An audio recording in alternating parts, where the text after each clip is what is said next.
CBS 12 News this morning, we could see younger kids able to get a COVID vaccine by next month. What it will take for that to happen as the virus is still spreading in our schools. And this morning, school districts across the country are short teachers and aides, and that focus on the students that need help the most. What Palm Beach County is doing right now to fill its special ed teacher shortage. And live in Delray, where the crackdown starts now on panhandling, the arrest already made, and what happens to anyone who breaks the new rules. CBS 12 News this morning starts right now. You're watching CBS 12 News this morning. And this morning, parts of Texas's coast are under hurricane watches ahead of Tropical Storm Nicholas, the 14th named storm formed in the Gulf of Mexico yesterday. Good morning. Happy Monday to you. I'm Matt Lincoln. Yeah, let's get it going here on the Monday. I'm Ashley Glass. This storm's expected to make landfall later tonight. Nicholas will also bring a lot of rain and storm surge. You can see it is raining right now and the wind is kicking up. Yes, it's Galveston, Texas. Live look right now. They're bracing for the storm's outer bands.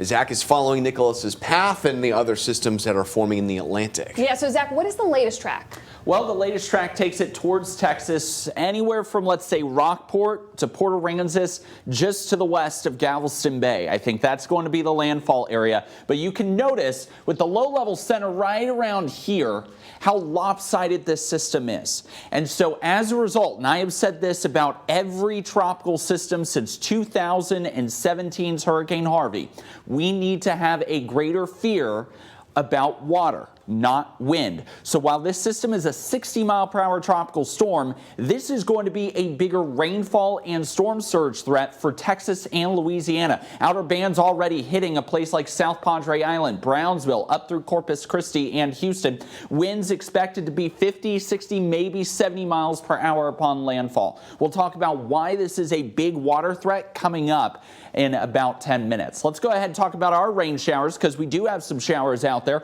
especially across Palm Beach County where they're starting to re-flare up, one of which now hitting I-95 and parts of the Florida Turnpike just to the north of downtown. So if you're traveling along Okeechobee, Australian Avenue, essentially you're going to be finding some of those light to moderate rain showers this morning. Here's a look at that hour-by-hour forecast. Those scattered storms will give way to drier conditions this afternoon. We break it all down for you coming up in a bit. Guys. All right, Zach, 6:03 is the time. We are following some breaking traffic news right now in Martin County. All northbound lanes of the Turnpike are shut down right now at mile marker 120. So this is north of the Indiantown Road exit there in Palm Beach County. Right now, all we know is that there was a crash in the area there near mile marker 120. So if you're heading north into Martin County this morning, you will want to take I-95 as an alternate. Traffic Tracker 12 is out on the roads, heading north right now to the scene of that accident. This is a look on I-95 where everything is running smoothly, but of course, when we do get there on the scene, we'll bring you any new information. I hate to see the week start off that way, Sam. All right, 6:03 now the time, and this morning there is a race to get more people across the nation vaccinated for COVID-19, even the kids that are not eligible right now. COVID cases in our schools continue to rapidly spread. I want to show you Palm Beach County numbers right now. Since the start of school about a month ago, we've seen 4,700 cases, leading to thousands and thousands more to quarantine. But I got to tell you this, the average number of cases per day, slightly less last week than the previous 2 weeks. When we look at nationwide numbers right now, only half of all states have at least half of their population fully vaccinated, but that does include Florida, which is right now at 54%. And it's these numbers in schools and the vaccination rates that Matt just took you through as to why health experts are eyeing an emergency use approval for a vaccine for kids 5 to 11 years old. And we could see that happen by the fall. This story top of mind for so many families right now. Let's go to Sam at the COVID alert desk. Sam, what will it take for this emergency use to happen, and what do we know about the timeline? Well, if all goes according to plan, Ashley, Pfizer's vaccine could get emergency use for kids 5 to 11 years old by the end of October. The company has been conducting clinical trials of its 2-dose vaccine in children 2 years and older and is expecting to file that data with the FDA before the end of September. Now, former FDA Commissioner Dr. Scott Gottlieb says things will happen very quickly after that, with the FDA taking just weeks rather than months before deciding whether it will authorize the vaccine for that age group. But I think in a best case scenario, given that timeline that I've just laid out, you could potentially have a vaccine available to children aged 5 to 11 by Halloween. If everything goes well, if the Pfizer data package is in order, and FDA ultimately makes a positive determination.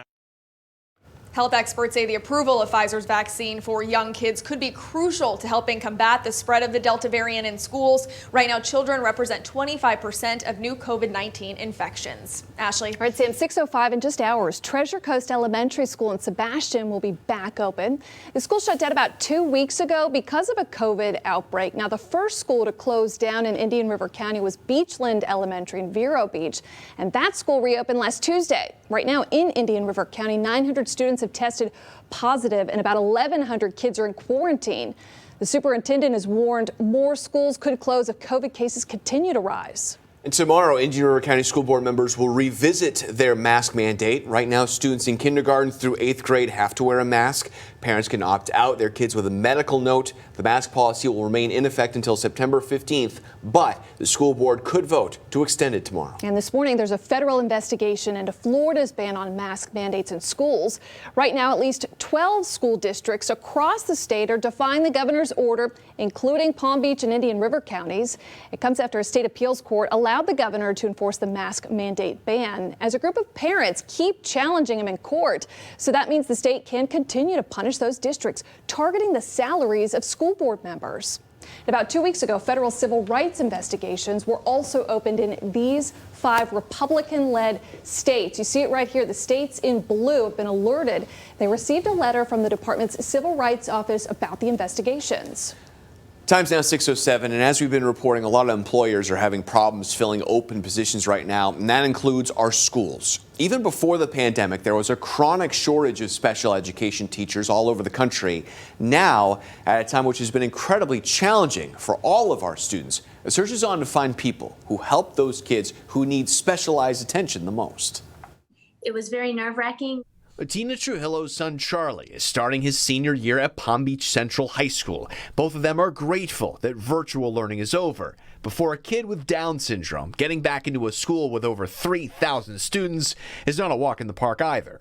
But I must say the ESE contact and the ESE department have been unbelievable. ESE stands for Exceptional Student Education. That's what the state of Florida calls special ed.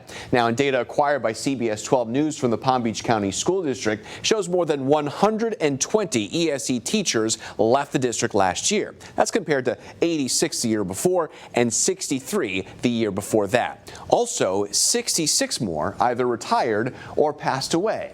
That leaves the district with 180 openings for various ESE teacher positions, almost one per school. Now, just as concerning are the many unfilled paraprofessional positions. These are the people who provide personalized help for ESE students. They may go with them to the bathroom, monitor them while they eat, or calm them if they get overexcited. I want to introduce you to Sue Davis-Killian. She's with the Gold Coast Down Syndrome Association. She says through the pandemic, parents have told her they've seen the numbers of paras in schools go down too. It's an entry-level salary, so just like restaurants and everything else, they're really having trouble finding workers. I think the paraprofessional situation has been made worse because we lost paraprofessionals last year when they quit because they did not want to come back because of COVID. Some of those positions are getting filled right now, according to Edwin Michelle, who's in charge of recruitment and retention at Palm Beach County Schools. But he is worried about being so short-staffed. Well, we're always concerned. This is not, we don't sleep on the vacancies at all. But it's a moving target, and we can only predict as much as we can predict for the start of school. While Tina says Charlie has the help he needs at Palm Beach Central, she's hoping more people will answer the call and help fill these positions that are so important to these children. It's very taxing on them.